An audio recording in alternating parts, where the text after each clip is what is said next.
कलश स्थापन के साथ ही बसंती नवरात्र का आज से शुभारंभ हो गया। आज प्रथम दिन माता शैलपुत्री की पूजा की गई। लहरियासराय चट्टी चौक पर ये पूजा आज से शुरू हुई है। इसमें काफ़ी संख्या में लोग इस पूजा में शामिल होते रहे हैं। पिछले कई सालों से यहाँ पर चैती नवरात्रा का आयोजन होता आ रहा है।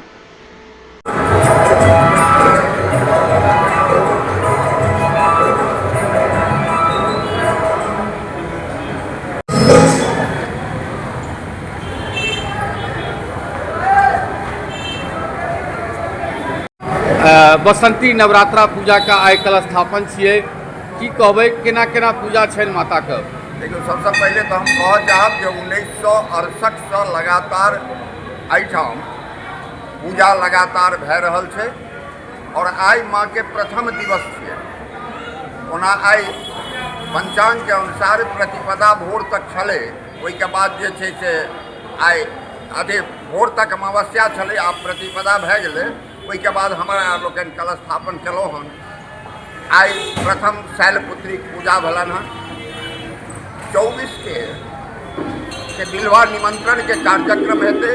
25 तारीख के बिलवा आमंत्रण के कार्यक्रम ओहि दिना सप्तमी पड़ि जाइ छै और वही दिन राति में महारात्रि कार्यक्रम छै। ओहिके प्रात भऽ कऽ महानवमी पड़ै छै और 28 तारीख के विजयादशमी छै। ओहि दिना भगवती के विसर्जन उपरांत अपराजिता पूजा सब समापन होइ छै। ओहिके बाद भगवती के डोला निकलतनि शहर में घूमैत, फेर राजशाह पोखरि में हुनकर विसर्जन हेतनि। की रहतै एहि बेर पूजा के कथी माता कथी पर एलखिन, कथी पर जेथिन? माता डोला पर अबै छथिन।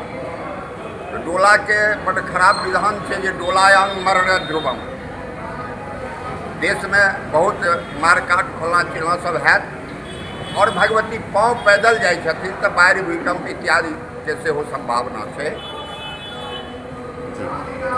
एहि पूजा के की व्यवस्था रहतै एहिठाम? व्यवस्था के पूजा हमरा आज से 6 दिन तक षष्ठी तक जे छै से 7 बजे से 10 बजे तक एहिठाम के जे कलाकार सब छथि दरभंगा के, मधुबनी के, हुनका सबके बेरा बेरी 6 दिन तक कार्यक्रम चलत। 6 से 10 बजे हमर कार्यक्रम खत्म भऽ जायत।